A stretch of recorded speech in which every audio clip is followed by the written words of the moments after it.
देखो पाकिस्तान में बिजली नहीं आती, अच्छा, पानी भी हमने बंद कर दिया तो पानी भी नहीं आता, ठीक है। पर अब जाके कंफर्म हो गया कि यहाँ पर लोगों को शर्म भी नहीं आती।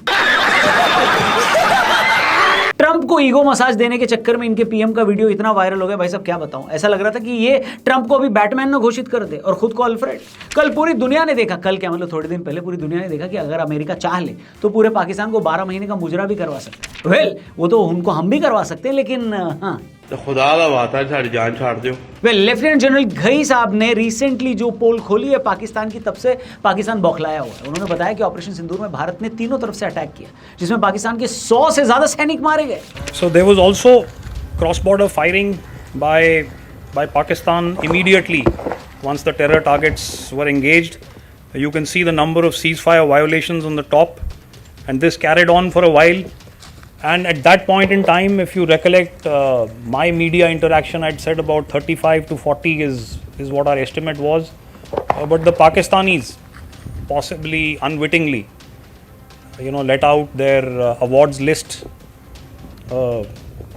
I think last month it was on the 14th of August, and the number of posthumous awards that they awarded suggests to us now that their casualties on the line of control were also in excess of 100.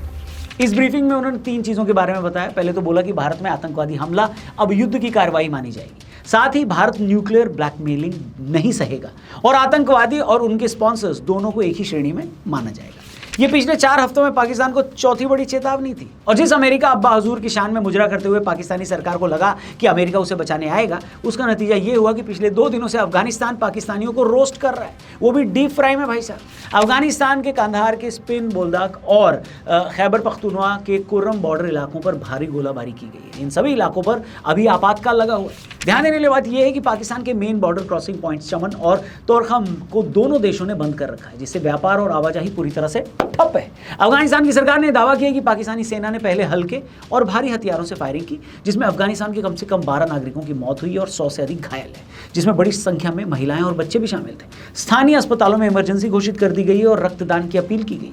Taliban के प्रवक्ता ने बयान देते हुए यह भी कहा कि अफगान फौज ने बदले में पाकिस्तान के कई सैनिकों को मार गिराया, पाकिस्तानी हथियार, टैंक और चौकियों पर कब्जा किया और उनकी मिलिट्री इंफ्रास्ट्रक्चर को भी नुकसान पहुंचाया।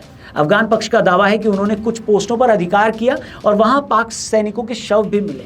अफगानिस्तान से ऐसी तस्वीरें आ रही हैं जहां पाकिस्तान के सैनिक दुम दबा के भाग रहे हैं। अफगानिस्तान की सड़कों पर पाकिस्तानी सैनिकों की पतलूनों को लहराया जा रहा है कि कैसे इन सैनिकों को अफगान लड़ाकों के बिना किसी भारी मदद के भगा दिया गया है। अफगानिस्तान के पास पाकिस्तान के भगोड़े सैनिकों को चिढ़ाते हुए कई तस्वीरें हैं जहां पाकिस्तानी अपने टैंक छोड़कर भागे हैं और वहीं अफगानिस्तान वाले उसे सड़कों पर दौड़ा रहे हैं।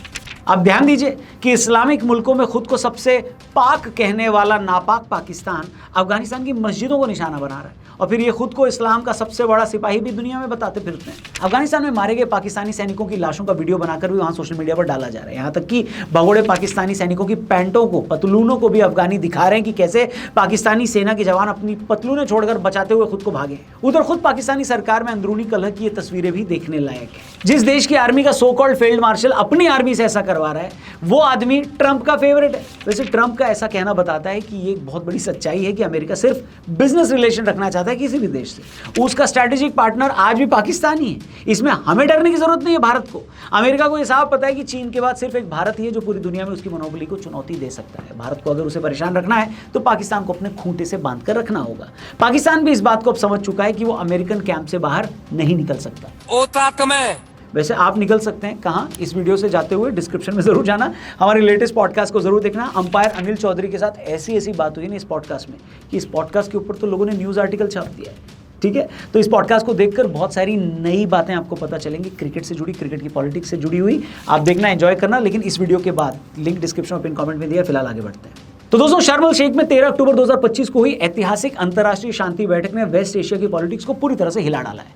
अमेरिका के प्रेसिडेंट डोनाल्ड ट्रंप और मिस्र के प्रेसिडेंट की को चेयरमैनशिप में हुई इस मीटिंग में 30 से अधिक देशों के रिप्रेजेंटेटिव्स ने हिस्सा लिया। ये अपने आप में एक हिस्टोरिक इवेंट इसलिए हो जाता है क्योंकि इतने देशों के प्रतिनिधियों को यूएन के अलावा किसी और मंच पर शायद पिछले कई सालों में पहली बार देखा गया। इसी मीटिंग में पाकिस्तानी प्रधानमंत्री भी पहुंचा था। यह मीटिंग गाजा युद्ध को समाप्त करने के लिए ऑर्गेनाइज की गई थी, जहां अब 8 अक्टूबर के बाद से युद्ध विराम घोषित हो गया है। ट्रंप ने पहले इजराइल जाकर फिर शर्म अल शेख पहुंचकर यह कहा कि वो दिन आ गया है जिसका इंतजार पूरी दुनिया कर रही थी। The war in Gaza is over. It'll be the new beginning for an entire beautiful Middle East. अब जानकार लोगों का, एक्सपर्ट्स का ये कहना है कि ट्रंप ने ये सब अभी सिर्फ उस डील के पहले फेज के होने के बाद बोला है। हमास जिस तरीके से इजराइल के एग्जिस्टेंस को ही समाप्त कर देना चाहता है, उस हिसाब से डील अपने सेकेंड फेज में जाती दिख नहीं रही है।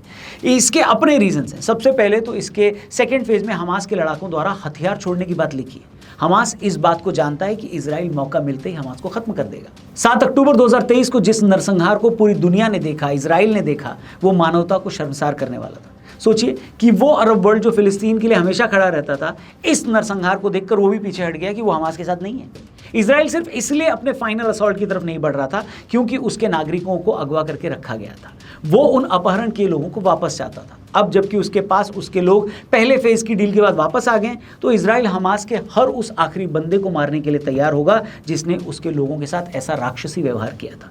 इस बात से हमास भी डरा हुआ है। इसीलिए ये ऑलमोस्ट तय है कि वो अपने हथियार वापस नहीं करेगा। कौन? हमास। इसके साथ ही वो फिलिस्तीन को भी छोड़कर कहीं नहीं जा सकता क्योंकि ऐसे आतंकवादियों को अरब देश अपनी जमीन तो देगा नहीं, कभी नहीं दिया। ऐसे में हमास के लिए भी एक एग्जिस्टेंस की लड़ाई है। इसका सीधा मतलब है कि आने वाले कुछ ही दिनों में इजराइल की कार्रवाई को हम सब देखेंगे, क्योंकि नेतन्याहू ने खुली चेतावनी दी थी कि अगर इस डील को हमास नहीं मानता तो इजराइल उस काम को खुद पूरा करेगा और अपने लोगों को छुड़ाएगा। If Hamas rejects your plan, Mr. President, or if they supposedly accept it and then basically do everything to counter it, then Israel will finish the job by itself. दूसरी तरफ दुनिया के 1.5 शाणे डोनाल्ड ट्रंप, जिनको यह लग रहा था कि फिलिस्तीन को दोबारा खड़ा करने के सारे कॉन्ट्रैक्ट्स इनकी कंपनी को मिलेंगे, वो वहां पैसा इन्वेस्ट करेंगे, लोगों से कहेंगे टूरिज्म को बढ़ावा दें ताकि फिलिस्तीन को फायदा हो। इससे ट्रंप को सीधे पैसे का फायदा तो दिख रहा था, लेकिन इनको शायद जियोपॉलिटिक्स की उतनी समझ ना हो। हमास और इजराइल के बीच का यह संघर्ष वैचारिक है। उसका एक बहुत बड़ा अंदाजा इसी बात से लगता है कि इजराइल के जवाबी हमले के बाद जब एक विदेशी पत्रकार से यह पूछा गया कि क्या ऐसे जवाबी हमले के बारे में हमास को पता होता तो ऐसा विध्वंसक हमला करते, तो हमास के रिप्रेजेंटेटिव ने यह बोला कि वो ऐसा 1000 बार करते। अगर कोई ऐसा तरीका होता कि वो एक साथ इजराइल को ख़त्म कर सकते तो हर आखिरी यहूदी को मारते। सोचिए, इजराइल ने इनकी अकड़ को किस तरह तोड़ा है कि इन लोगों को बातचीत की टेबल पर आना पड़ा, लेकिन इनकी सोच में ही शांति की कोई बात नहीं है। फिर भी ट्रंप को इस बात पर यकीन है कि वो इन इलाकों में शांति ला सकते हैं। नहीं। अब ट्रंप का सोचना सच होगा या नहीं ये तो आगे पता चलेगा, लेकिन उसी स्टेज पर पाकिस्तान के पीएम शहबाज शरीफ बैठे हुए थे। जब उन्हें माइक मिला तो इस बंदे ने अपनी जीभ निकाली और ऐसा चाटना शुरू किया कि ट्रंप की चमड़ी छिल गई। Here in this part of the world, in Middle East, Mr. President, your valuable contribution along with President Sisi, I think history will remember in golden words. I wouldn't say more except God bless you, God give you long life to serve like this for all time to come. Thank you very much.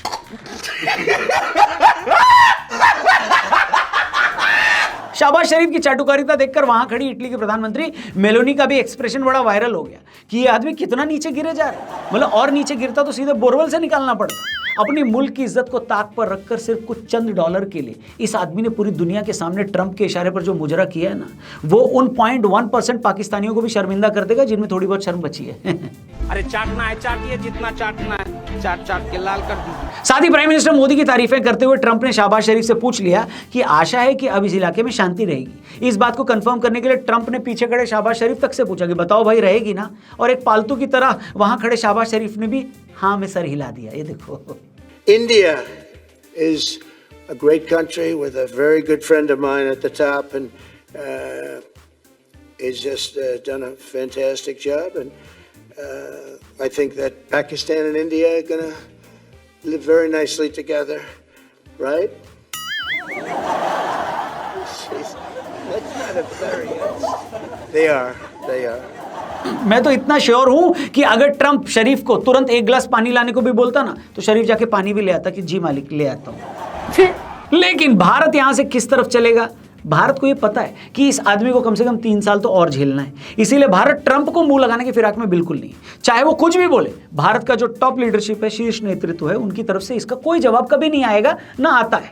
America को इस time Bharat 2 layers पर deal कर रहा है। पहला तो business और strategic point of view, वहीं दूसरा डिप्लोमेटिक लेवल पर। उधर भारत को यह भी पता है कि अगर अमेरिका को जवाब देना है तो चाइना के साथ न चाहते हुए भी रिलेशन को बेटर करना पड़ेगा। खुद चाइना इन पाकिस्तानियों से इतना परेशान है कि वो ट्रंप और अमेरिका को जवाब देने के लिए तैयारी कर रहा है। उसको यह भी पता है कि भारत और चीन की दोस्ती अमेरिका के लिए बहुत खतरनाक होगी। बाकी इस पूरे मुद्दे पर आपका क्या ओपिनियन है, क्या कहना है, कमेंट करके बताना। चाटुकार पाकिस्तान के लिए कुछ लिखना चाहते हो तो कमेंट बॉक्स खुला हुआ है, बिंदास लिखना। और जाने से पहले हमारे लेटेस्ट पॉडकास्ट को जरूर देखना। क्रिकेट की बहुत सारी बातें हुई हैं, इनफैक्ट ऐसी ऐसी बातें हुई हैं कि अब तो वो बातें न्यूज़पेपर में भी छप गई हैं। क्या अंपायर अनिल चौधरी के साथ हमारे द रौनक पॉडकास्ट चैनल पर इस पॉडकास्ट को देखना, फुल फील आ जाएगी। लिंक डिस्क्रिप्शन में दिया है उस पॉडकास्ट का। बाकी जाने से पहले इस ट्रेलर के साथ छोड़े जाता हूँ। मजे लो, जल्दी मिलते हैं। जय हिंद। दिखाओ भाई, क्या धोनी हुक्का पीते हैं? मुझे क्या मतलब है यार हुक्के से, मेरे को क्या पता भाई। पर अगर हुक्का पी रहा है आपको प्रॉब्लम है? मेरे को पर्सनल है किसी क्या है। ठीक है। मैं चाय पीता हूँ, आप कॉफी पीते हो, क्या है इसमें? इंडिया पाकिस्तान मैच की बात करते हाँ हैं। जी। आपने देखा है बॉयकॉट किया? मैं गाँव में था। ये क्या बात हुई? सो इंडिया के प्लेयर्स ने हाथ नहीं मिलाया, इसको कैसे देखते हैं आप? उनकी मर्जी है, उनका मन नहीं होगा मिलाने का, क्या बात है? कोई कंपलसरी थोड़ी हाथ मिलाना। पर पाकिस्तान ने इसको बहुत बड़ा इशू बना दिया। अब जब मैच नहीं जीत रहे कुछ तो चाहिए। ट्रॉफी नहीं ली इंडियन टीम ने मोहसिन नकवी से, इस पे रूल्स क्या कहता है? वो एक पर्टिकुलर आदमी से ले, ऐसा तो कुछ है नहीं। तो नहीं लिया वो ठीक है? नहीं, उन्होंने दूसरा कोई डिसाइड किया तो वो उसको ट्रॉफी, जो भी सज्जन थे वो ट्रॉफी ले गए, शायद ऐसा कुछ हुआ। सज्जन नहीं थे। कौन सा ऐसा क्रिकेटर है जो एक रिंग पे आपकी कॉल उठा लेता है? ये क्या बात है? मैं दोस्ती चेक कर रहा हूँ, मैं वाइब चेक कर रहा हूँ। एक फोन निकालो ना। मरवा। किसको लगाऊं? धोनी है क्या? देखते हैं। धोनी धोनी धोनी। रोहित को अब कैप्टेंसी से हटा दिया गया है। हाँ। इस पे, इस डिसीजन पे आपका क्या कहना है? इसको ऐसे कहेंगे, गिल को कंटिन्यू किया गया। Glass half full. आपका यूट्यूब चैनल बढ़िया चल रहा है, जियो हॉटस्टार पे आपकी हरियाणवी कमेंट्री बढ़िया चल रही है, अंपायरिंग कैसे करे, अंपायर कैसे बने, उसकी कोचिंग बढ़िया चल रही है। हाँ। क्या करेंगे इतने पैसों का? ये पैसे के बारे में नहीं है, ये जो आपको मिला वो बांटते चलो। चलिए, झूठ पे ये शुरुआत हो किसने चुकी है कहा इस ये podcast की। पैसे कहाँ से आए? तो सबसे ज्यादा पैसा आपके हिसाब से कहाँ है, अंपायरिंग में है या कमेंट्री में? कमेंट्री में अच्छा पैसा है जी। तो अभी धड़ाधड़ चल रहा है, हरियाणवी कमेंट्री में अच्छा है। हाँ बिल्कुल, छोरे मौज आ रही है। बट एक चीज ये भी देखी गई है observe की। हाँ फिर पैसा, हाँ चलो, तुमने भी खूब पैसा कमाया रेडियो पे बबुआ। अंकिल जी तुम नमस्ते, याद मत बबुआ दिलाओ। बोल रही हूँ।